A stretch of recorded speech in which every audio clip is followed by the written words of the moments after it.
Asia cup 2025 టీ20లో Bharat, Oman మధ్య Abu Dhabi Sheikh Zayed స్టేడియంలో జరిగిన group A final match cricket ఫ్యాన్స్ను ఆశ్చర్యపరిచింది.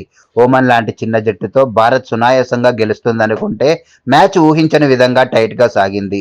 భారత్ టాస్ గెలిచి మొదట బ్యాటింగ్ చేసి 8 వికెట్ల నష్టానికి 188 పరుగులు చేసింది. సంజు శాంసన్ 56 బంతుల్లో 56, అభిషేక్ శర్మ 38 పరుగులతో రాణించారు.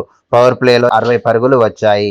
కానీ ఒమన్ బౌలర్లు షా ఫైసల్, రమానంది ఒత్తిడి తెచ్చారు. ఒమన్ చేజింగ్లో జతీందర్ సింగ్, అమీర్ కలీం 56 పరుగుల ఓపెనింగ్ భాగస్వామ్యంతో ఆకట్టుకున్నారు.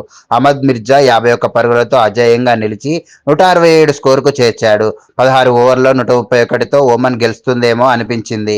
కానీ హర్షదీప్ సింగ్, హార్దిక్ పాండ్యా, కుల్దీప్ యాదవ్లు చివరి ఓవర్లో జాగ్రత్తగా బౌలింగ్ చేసి 21 పరుగుల తేడాతో గెలిపించారు. హర్షదీప్ తన 100వ టీ20ఐ వికెట్తో చరిత్ర సృష్టించాడు. Sanju Samson man of the మ్యాచ్గా నిలిచాడు. ఒమన్ బ్యాటర్ల ఫామ్, భారత్ బౌలర్ల లోపాలు మ్యాచ్ను టైట్గా మార్చాయి. సూర్యకుమార్ యాదవ్ బెంచ్ ప్లేయర్లకు అవకాశం ఇవ్వడం కూడా ఒక కారణం.